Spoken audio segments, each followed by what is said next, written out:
Hindi ganun ka-sweet yung squash eh. Yeah, pero I'm fine with it. Ang sarap kaya. Nang matapos magluto, agad na inalok ni G sina Mickey at Ying.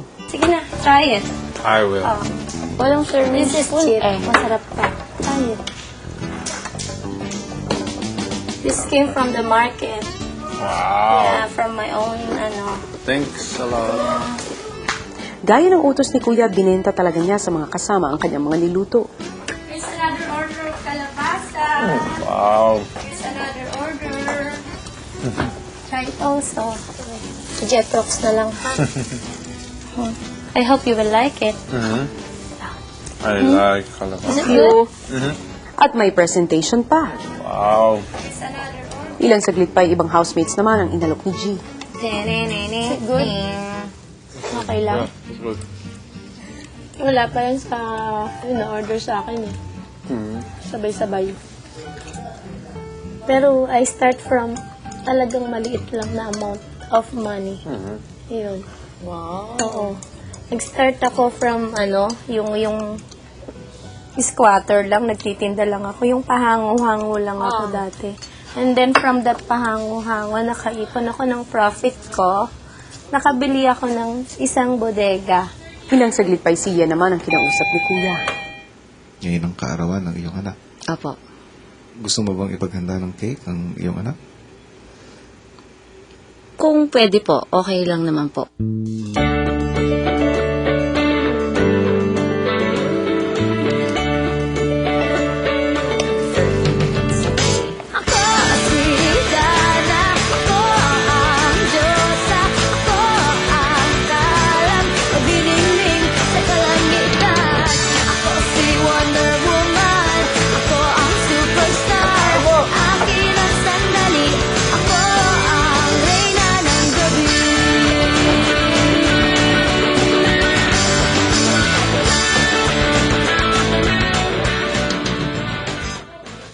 Maski po pagod ako, nawawala po siya pag nakikita ko. Actually, sila naman pong tatlo. Kaya lang po, since siya yung pinakabata, siya po yung nakakatawa. Funny po siya and very smart. And she has this certain wit na kakaiba. Hi Sabine, happy birthday. I made this cake for you as I promised. I'm really sorry I couldn't be with you on this day, but I know that Dada has plans for you today, or I suppose he did it. But if not, I will throw a big party for you when I get out of this house. I love you very much. Happy birthday, and don't fight with your sisters, okay? Be good to Dada and the rest of the family. I love you. Mommy, thank you for the gift. It's yummy, your cake. Always brave. Take care. I love you, Mommy. Maliban kina G at yan ay may isa pa tayong housemate na dapat abangan. At yan ay ang ating Globe subscriber na magiging housemate for a week. Matapos ang ilang linggo ay narito na ang mga pangalan na nakapasok sa listahan sa finals. Jane Habagat, Zarman Pecaco, Armelito Alporo, Hannah Rodriguez, Michael Gardose, Archie Landicho, Ruela Manalo, Ulysses Solita, Ranila Miranda, Iris Conquist, Virgilio Cruz, Brian Fuentes, Carol Balitustos, Regina de la Cruz, Jeson Junio, Alan Malari, Madel Salvador, Juana Trecho, Kate Haukulan, Kevin Ramos. Isa sa inyo maaaring maging housemate ni Kuya ng isang linggo, kaya hintayin niyo na lang ang mga tawag ng Pinoy Big Brother staff para sa mga susunod na hakbang. Gusto mo bang iligtas si DR? To vote, text BB space DR and send to the following numbers. You can also vote online or vote through ABS-CBN vote cards. Manghinaot ko ngayon yung kung suportaan. Pinoy Big Brother Season 2. 3 halo-halo, 5 combo 3, at 17 na combo 2. Huwag ka nang matulog din.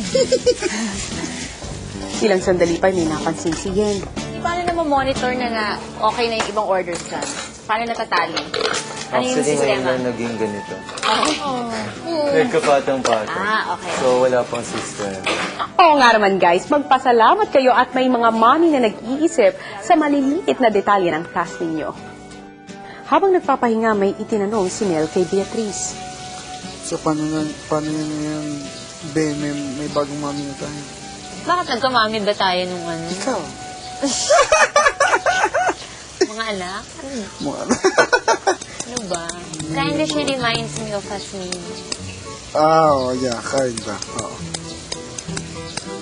Nanay na version nga lang to. Oo, may tikulosa, no? To the max. Huwag yan, ano yan. Sa pagtatapos ng ikalimang araw ng summer yenda ni Kuya, may importanteng anunsyo si Kuya sa mga housemates. Housemates, kayo ay nakalikom ng total sales sa araw na ito ng 12,250 pesos. Pero, kulang pa rin ang kailangan buuin ang halaga. Kaya, magpapatuloy pa rin ang pagbukas ng ating sa merienda sa bahay ni Kuya hanggang malikom natin ang total amount na 300,000 pesos. Go! Alright!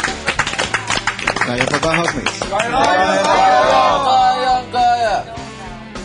Dahil na-extend ang summer yenda, mga kapamilya, ay may pagkakataon pa kayong makatulong sa mga estudyanteng Ilonggo na nangangailangan. As of today, nakalikom na ho tayo ng 71,390 pesos at hindi pa dito kasama ang mga donasyon na bibilangin ng ating mga housemates sa pagtatapos ng kanilang task. Kailangan pa ho natin ng higit kumulang ng 228,610 pesos para maabot ang 300,000 pesos para maipagawa ang Binonan Elementary School. Pumunta lamang kayo sa bahay ni Kuya araw-araw mula 1:00 ng hapon para naman matangkilik ninyo ang meriendang inihanda ng ating mga housemates, ang halo-halo, banana Q at sa malamig.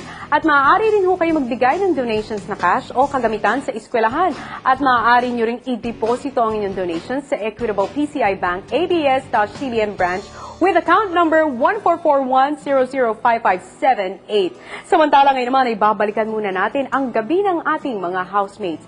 Ano pa kaya ang mga pagbabahaging naganap? Narito, panoorin niyong lahat. Habang naghahaponan, isang munting tinig ang ipinarinig kay Yen. Hello, Mommy. Mommy, thank you for the gift. It's yummy.